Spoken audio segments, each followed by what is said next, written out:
Guys আমরা আমাদের পাড়ায় চলে এসেছি দুর্গা মন্দিরের সামনে। তো দুর্গা মন্দিরের পাশে অনেক বাড়ি আছে, তো তাদের রিয়াকশান কেমন হয় সেটা নিতে আমরা চলে এসেছি। তো আমরা এখন রাস্তা দিয়ে যাচ্ছি, তো রাস্তায় সেরকমই কাউকে দেখতে পাচ্ছি না। তো তো দুটো ঠাম্মিকে দেখতে পেলাম, এই দুটো ঠাম্মি কাজ করছে। ঠাম্মি দুটো বলছে কি তোমরা কি করছো, তো সেটাকে আপনাকে পরে দেখানো হবে। তো আমরা এখন আরও ভিতরে যাচ্ছি। তো এই কাকিটা বাড়ির কাজ করছে, তো কাকিকে বলা হচ্ছে হাই করে দিতে, তো কাকি শুনতেই পেল না, তাই কিছু বলার নেই এখানে। তো আবার চলে এসেছি ভিতর দিকে। তো এই জায়গাটা দেখতে পাচ্ছেন অনেক ভাঙা, তাই এখান দিয়ে যেতে আমাদের অসুবিধা হলো। তো তার সাইডে একটু পুকুর আছে, তো যত সম্ভব এখানে ধস পড়ে এরকম ভেঙে গেছে। তো এই দেখুন আমাদের আরেকটি ভাই, তো ইনিও আমাদের সাথে ব্লগ করছে।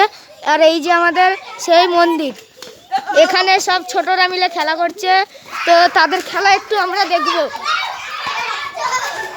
তো ভিডিওর প্রথমেই আপনাদের দুর্গা মন্দির দেখিয়েছি, এবার দেখাবো রাধা গোবিন্দ মন্দির। এটা আমাদের পাড়ার মধ্যেই। তো মন্দিরের ভিতরে কি ঠাকুর আছে আপনাকে দেখাবো।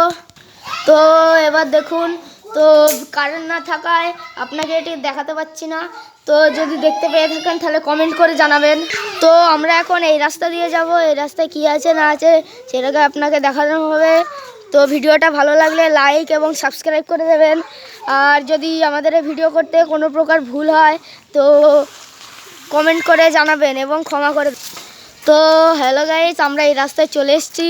তো আজকে শনিবার, তো সবাই জানেন শনিবারে অনেক বাড়িতে শনি পূজা বা বড় ঠাকুরের পূজা দেওয়া হয়। তো এই বাড়িতেও বড় ঠাকুরের পূজা দেওয়া হবে। তো এই কাকি কাজ করছে, আর এখানে দেখতেই পাচ্ছ র্যাকেট খেলা হচ্ছে, এই কাকাটা খেলছে। তো র্যাকেট খেলা ভালো লাগলে লাইক এবং সাবস্ক্রাইব করে দেবেন। তো হ্যালো গাইস, আমরা আর ওদিকে যাব না। তো ভিডিওটা ভালো লাগলে লাইক সাবস্ক্রাইব করে দেবেন। ততক্ষণের জন্য বাই।